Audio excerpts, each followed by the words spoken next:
Hello, my name is Maria Titizian, and welcome to a special edition of EVN Talks.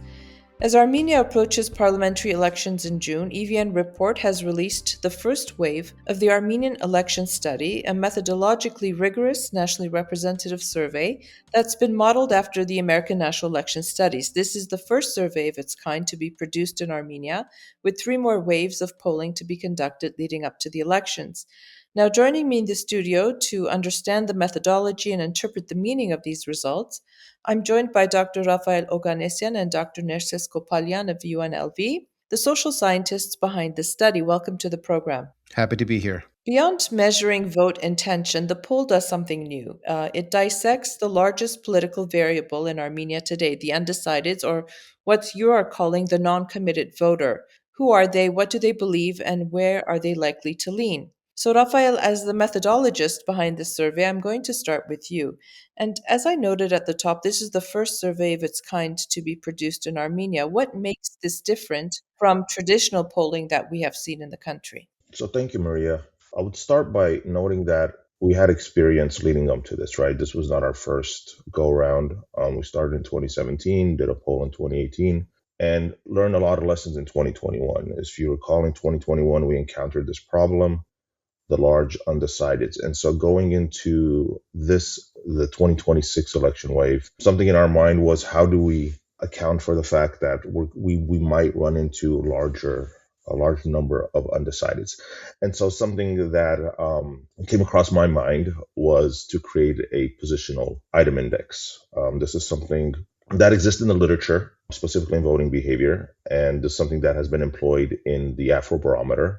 And so it was essentially to create an additive scale based on positional items and assign values of that scale that would have close proximity with the positions of the prime minister's party, and then better have an understanding of, if we were to get the don't know or refuse to answer, to what extent is that respondent, based on their answers to this positional scale, how close of a proximity do they have with the positions of the prime minister? And so that was something that we did fairly new. Okay. You relied on random digit dialing. I don't want to get too much into the nuts and bolts, but I think it's also important for our listeners to understand sort of the process here.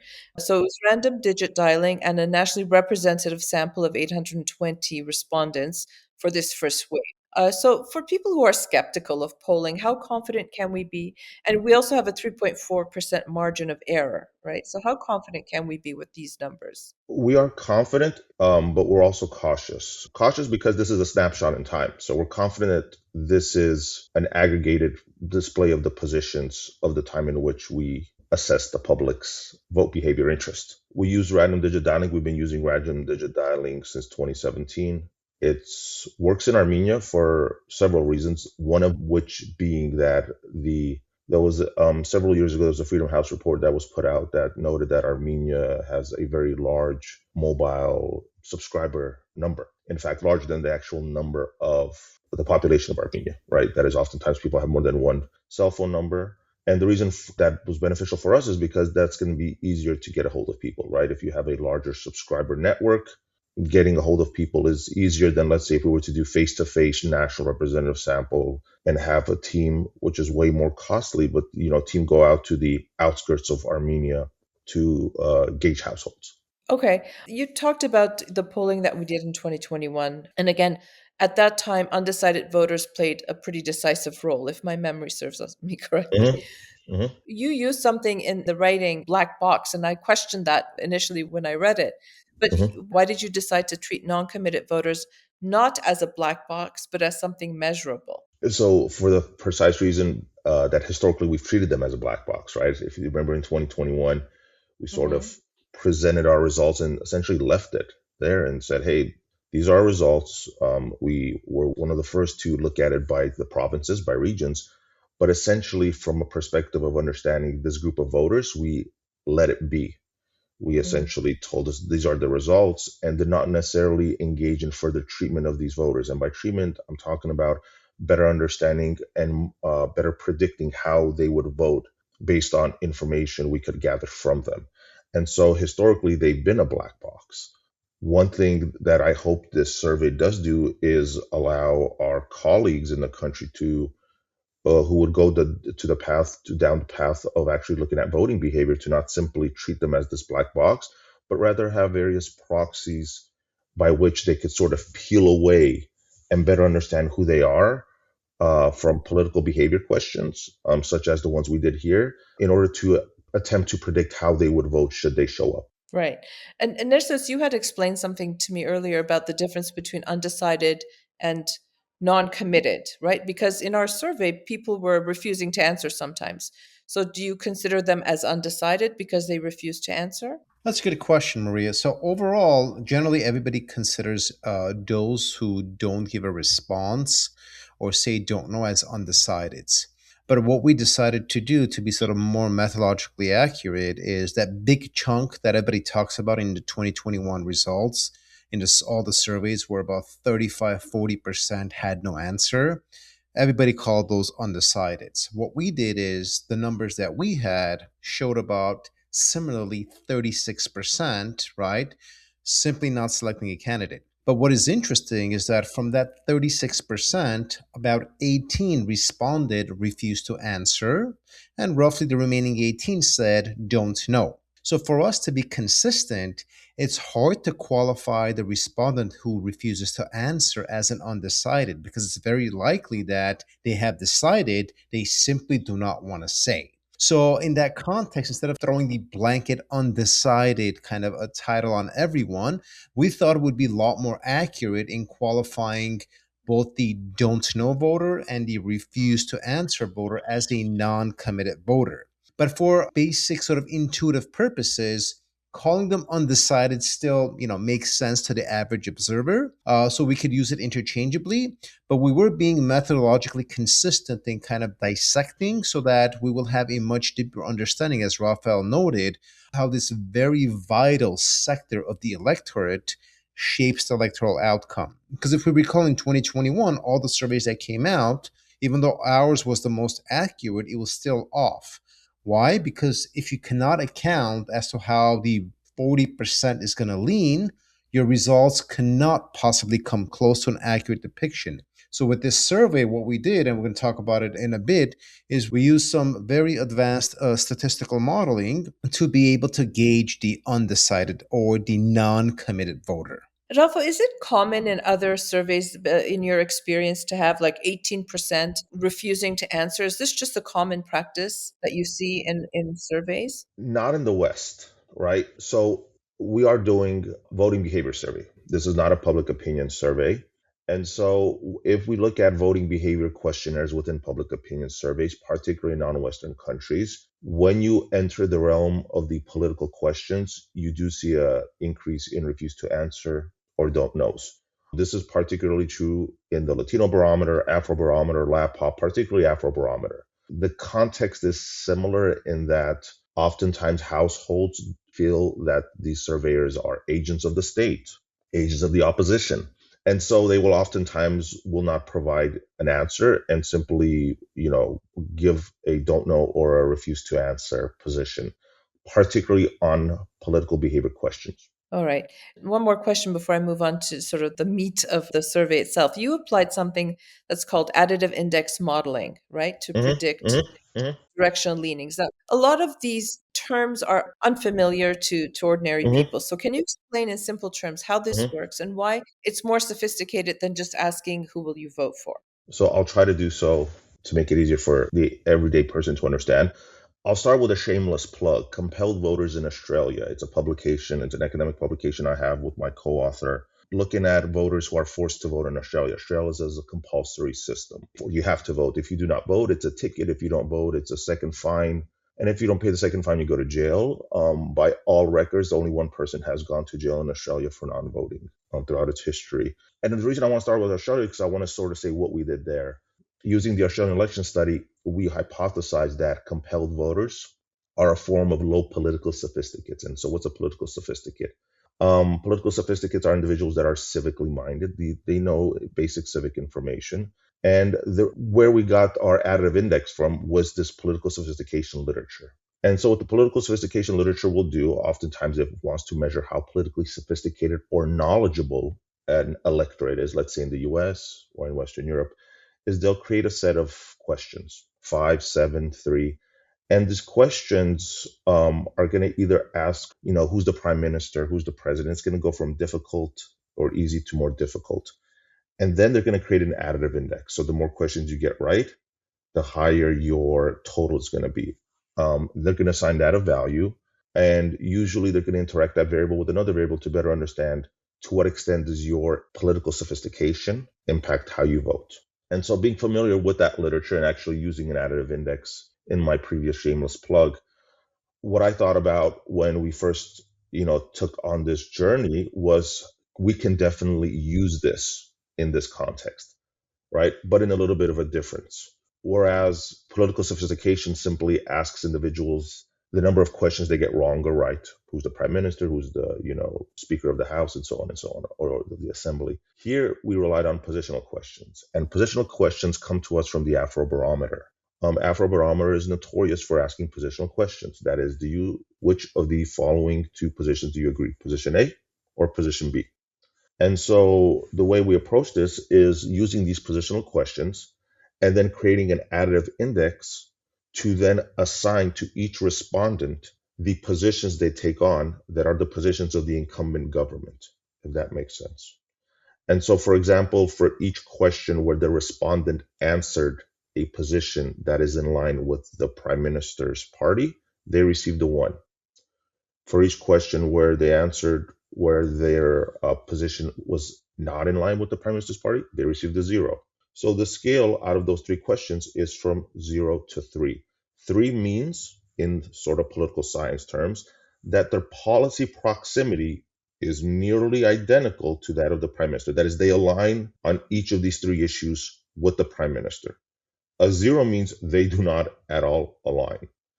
And if we were to posit in Armenia that voters rely on policy or issue-based voting, which interestingly enough, we've ran some both bicorrelate as well as multivariate results, and there's traces of this happening, that we're switching to issue-based voting. We felt, hey, we have something here. And so what we did is we created this index to better understand who are these voters, particularly among what we call the non-committed voters. That's what we want to see. Do these voters on our policy scale, where do they align?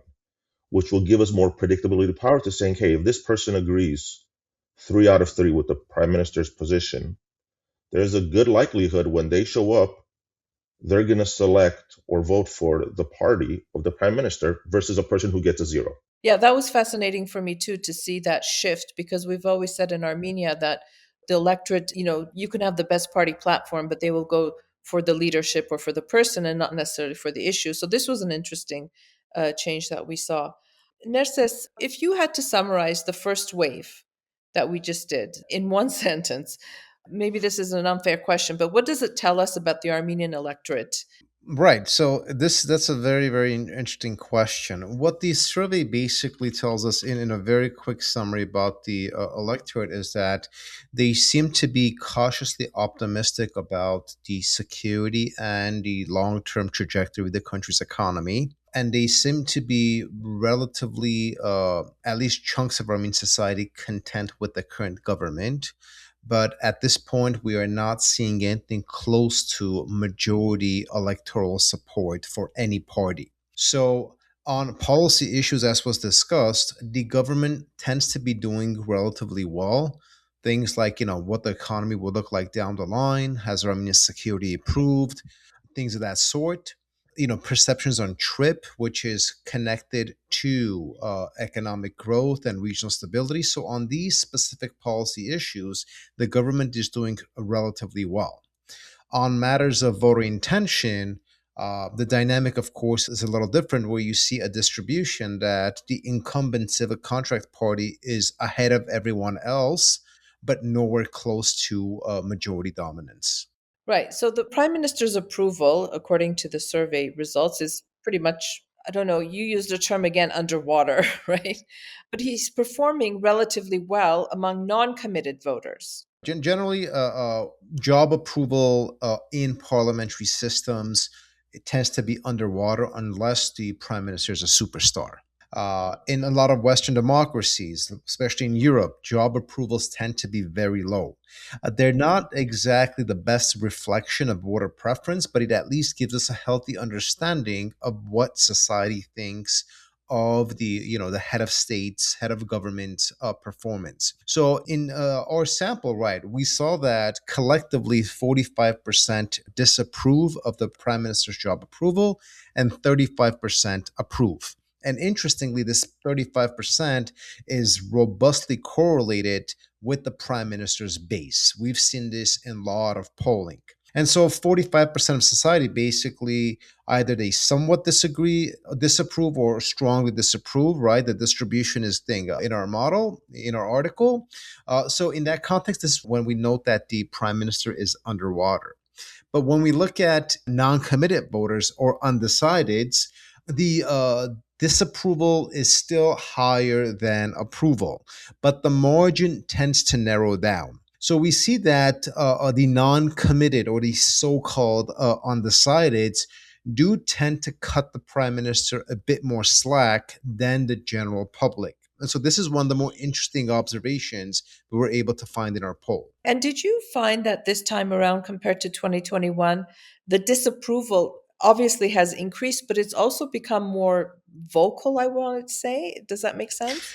So in 2021, the prime minister's performance was not a dominant issue. The dominant issue was security versus democracy.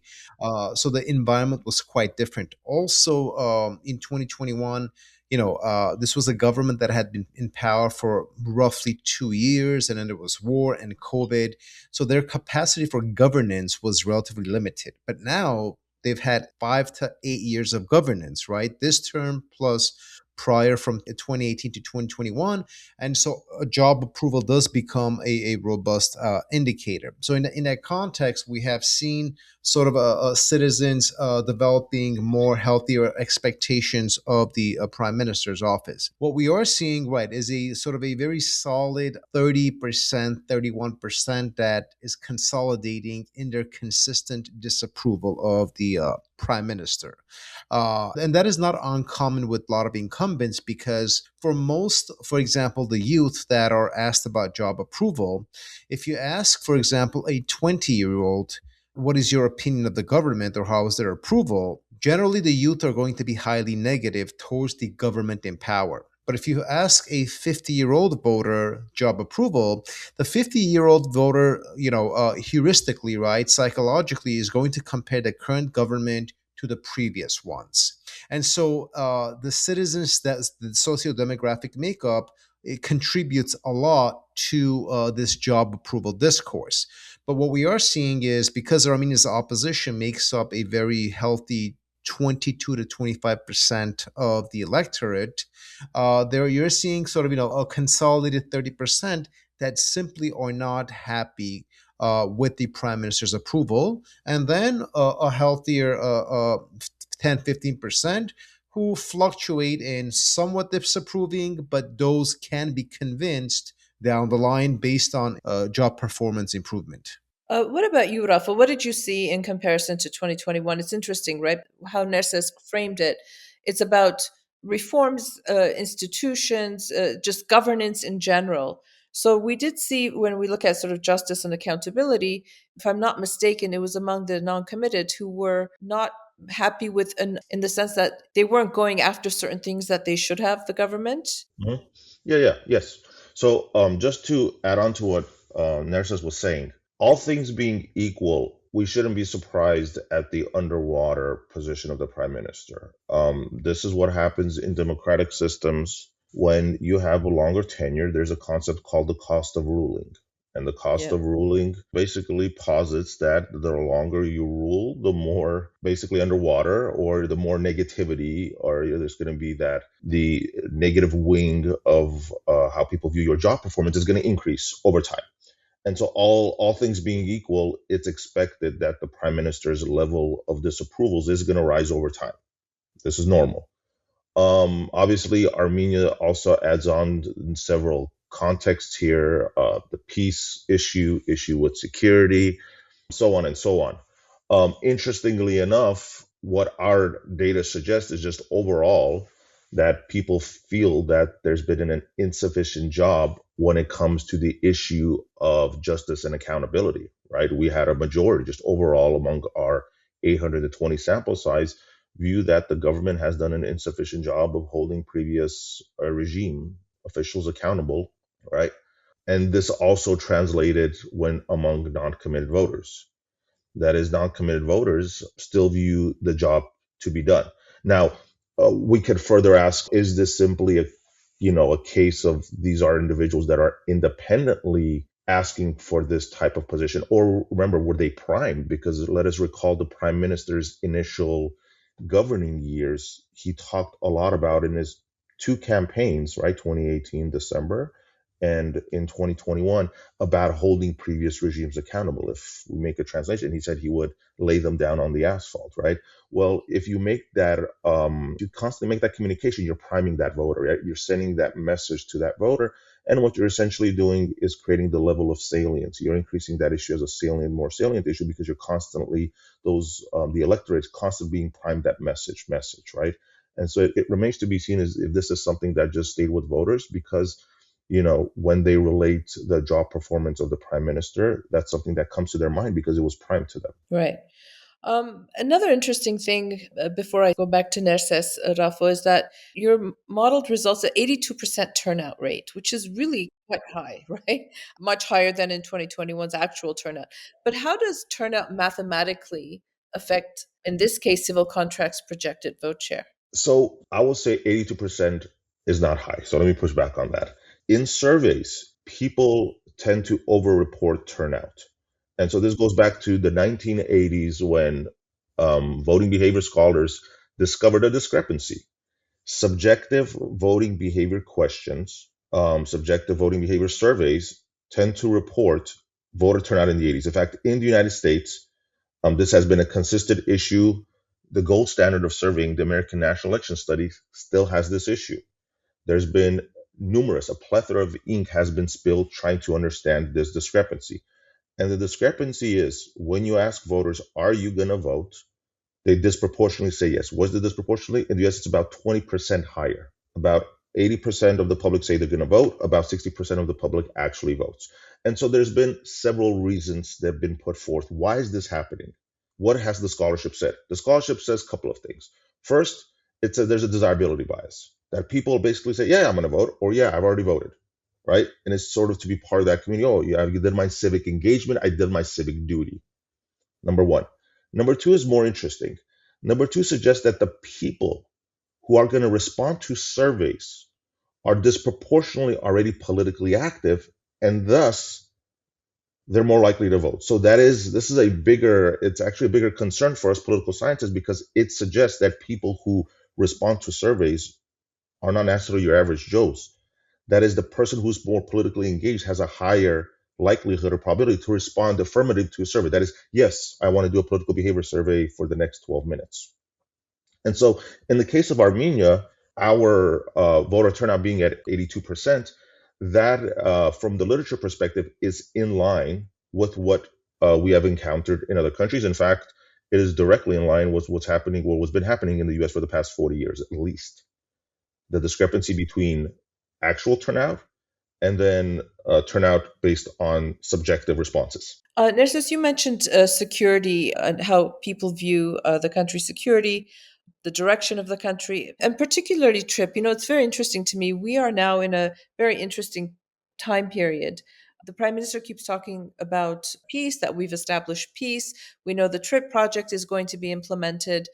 We haven't had any shots fired at the border for, almost 2 years now. What did the findings suggest to you about people's perception of the peace process, Trip, security, and all of that? Yeah, this is one of the more interesting findings that we had, in that generally we're seeing a very high approval, relatively speaking, of the citizenry on these issues. The initial issue, for example, you discussed with Rafael on justice and accountability, right? 57%, for example, of the electorate demands or expects more accountability for previous regime officials. So if, for example, example, the understanding is that the prime minister's or civic contract, the incumbent party's vote share is, let's say, 25 or 35 or whatever, hypothetically, right? Until we get to that. But 57% are of the opinion that this government should go after the previous regime. That's a very interesting, important indicator that big chunks of Armenian society, right, are waiting to be either convinced, right, or influenced in a direction that is consistent with their preferences. So, a consistent pattern on these positional issues, from justice to security to TRIP, that basically align with a lot of the government's position, and they did display favorability from the public. So, for example, on the issue of security, right, the question that we posed in the survey was, has Armenia's security situation improved in the last year? And over 50%, close to 51%, said it has improved. So this is a very clear indicator that aside from the civic contracts political base of 35%, over 50% are approving of the government's performance on security, right? 41% noted that there was no improvement, but a majority did. And in a parliamentary system, when you're able to get majority on specific issues, that is a very, very big indicator, because ours is not a presidential system, right? You don't have two candidates or two parties. You have multiplicity of those. And more so, the question on security was interestingly more robust among the non committed or undecided voters, where a healthy chunk, again, over 50, noted that the security environment had improved, and only about 37% said it had not improved. So when you look at the 50-41 range of the overall model, and then the 50-36% range of the independent or the non-committeds, what we're seeing is that the non-committed voters, the so-called undecideds, are actually cutting the government a bit more slack than the general electorate.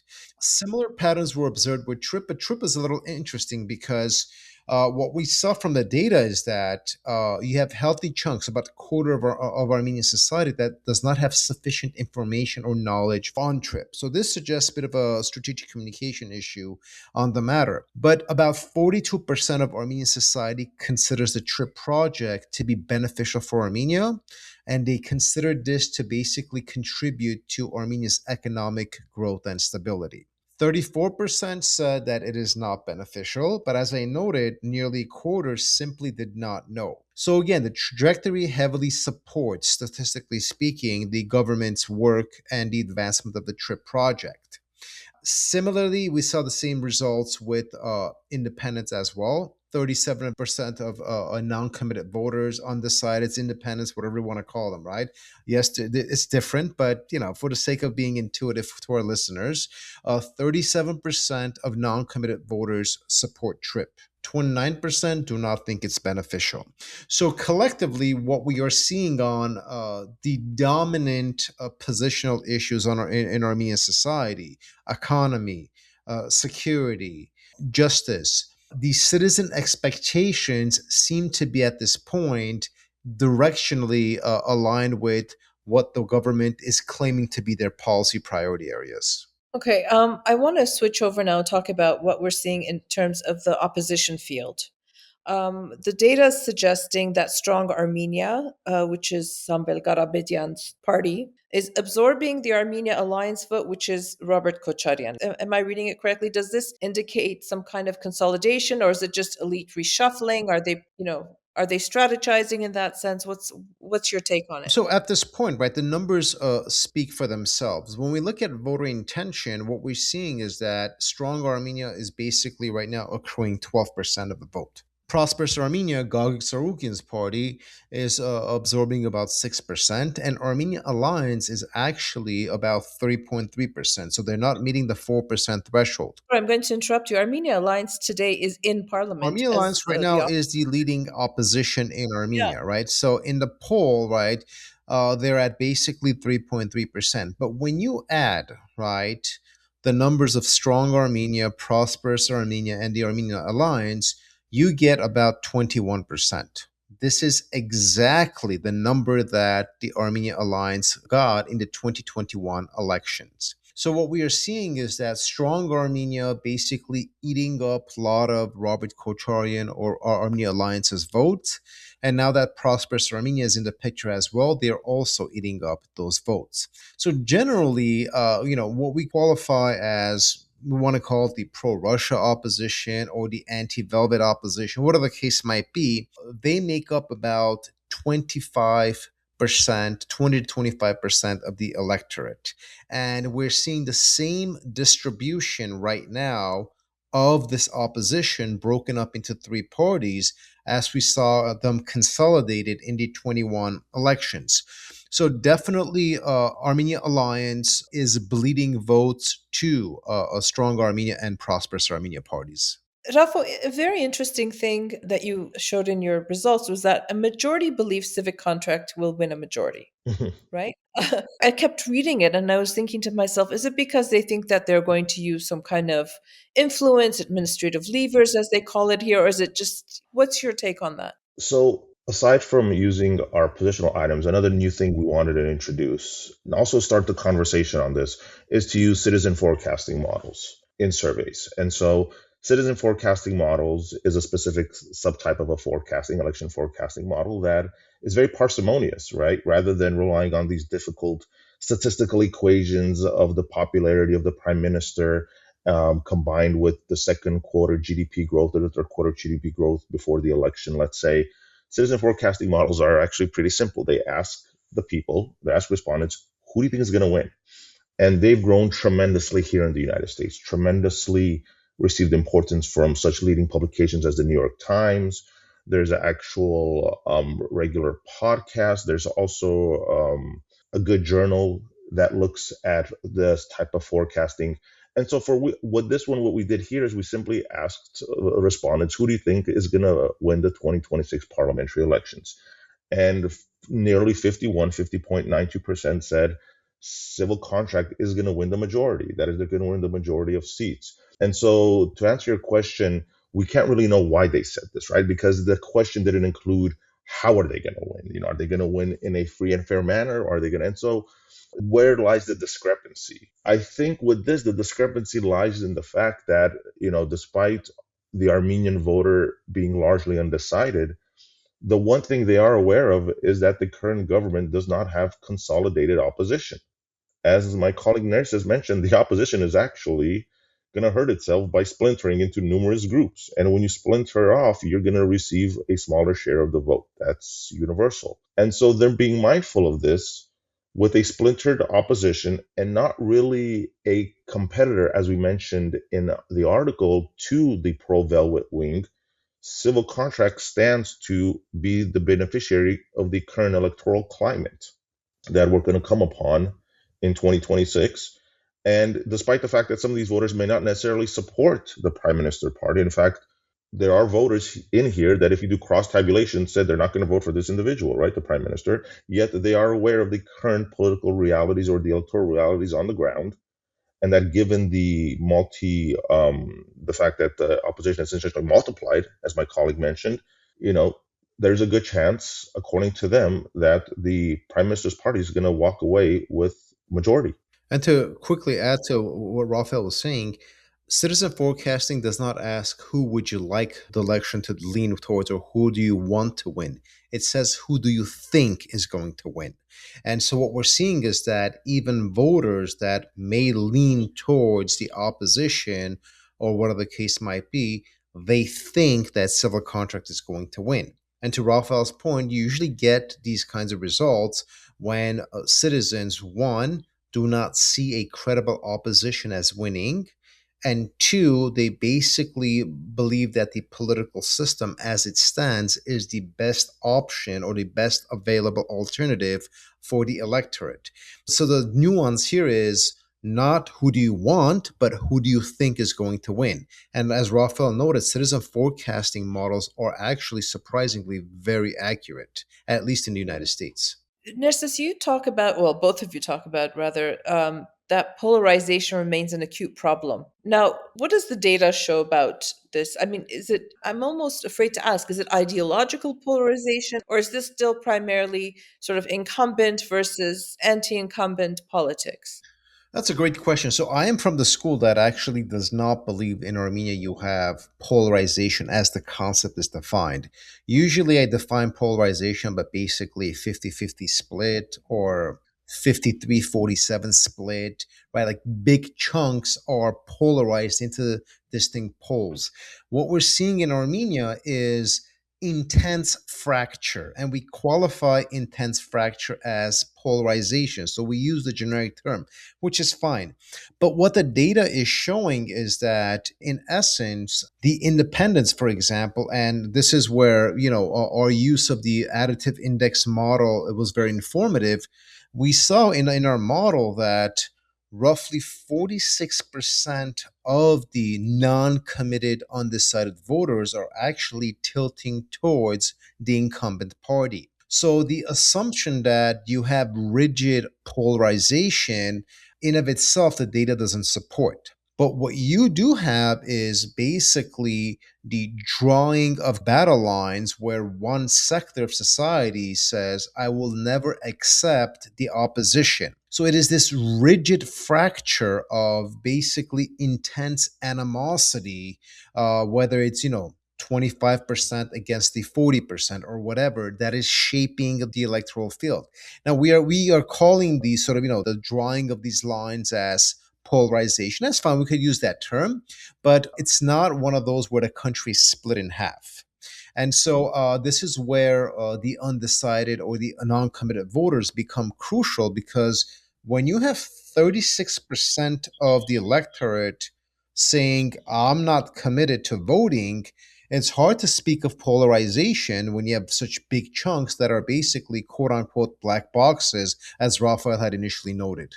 Rafael, anything to add to that? Just a couple of points that we mentioned in the article. Interestingly enough, one of the benefits that Armenian society had throughout the post-Soviet space was that it was largely anti-incumbent, right?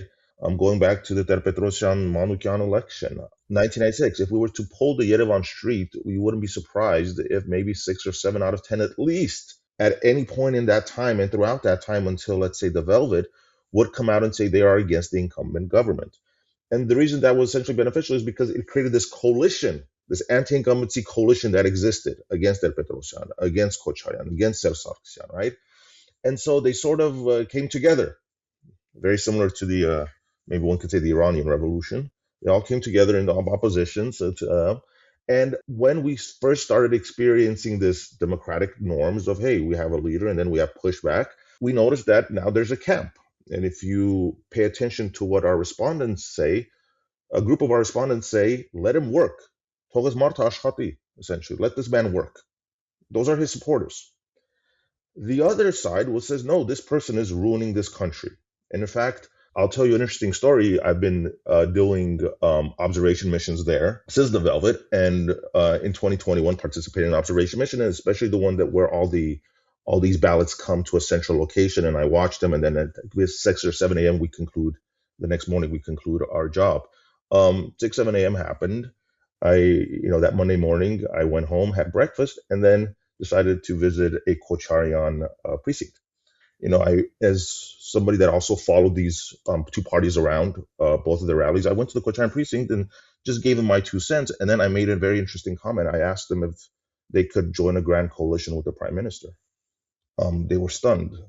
What does that mean? I said, the rhetoric I experience is very frightening in 2021. The rhetoric each side has against the other, specifically the use of labels.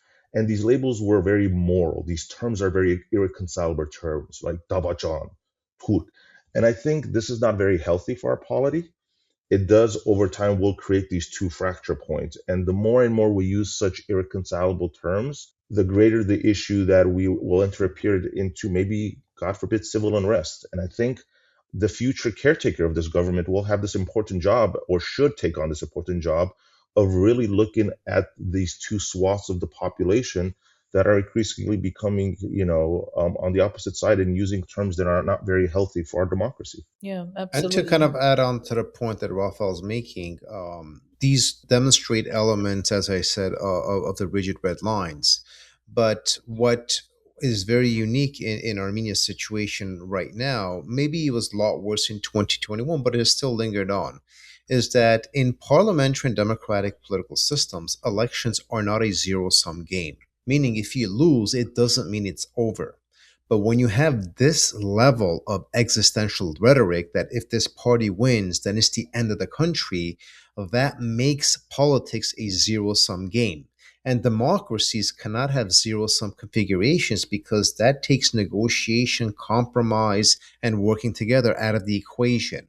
So I think that is the greater danger to what we're talking about. And if we want to use the term polarization to explain or qualify all the things that we're noting, perfectly fine.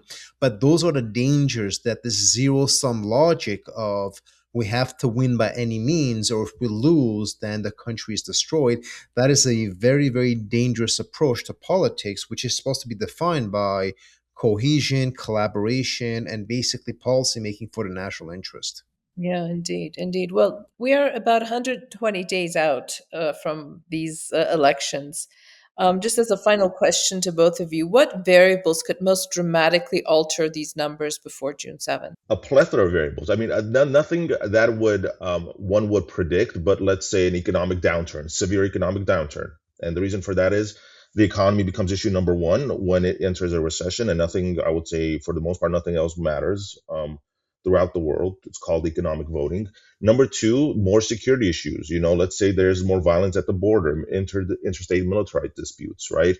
On the other hand, maybe more progress toward peace, maybe signing of a peace deal, right? Not quite likely before the election, but anything that could rupture the Yerevan street, essentially, that can rupture the public opinion of the Yerevan street.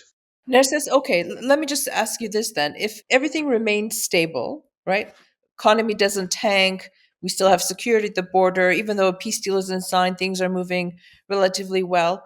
What would be the actual result if the elections were held today? So, if the elections were held today, right, what we did is by virtue of using the modeling that we have and being able to disaggregate and discern the non committed, undecided voter, we were able to basically ascertain a more accurate snapshot of how things look today, not June 7, but today. So, our voter intention results showed, for example, that civil contract right now is at 26%. That did not include the non-committeds or the undecideds. When these are added, right, we see that civic contracts vote share is about 41%.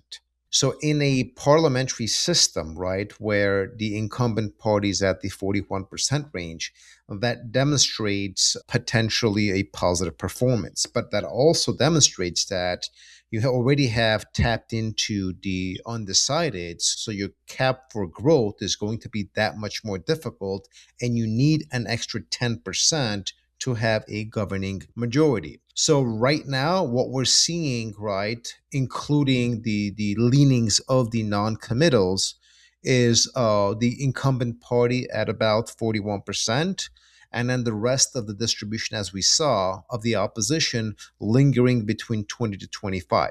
The more interesting developments here is that none of the Democratic opposition parties are making past the threshold at this point, right?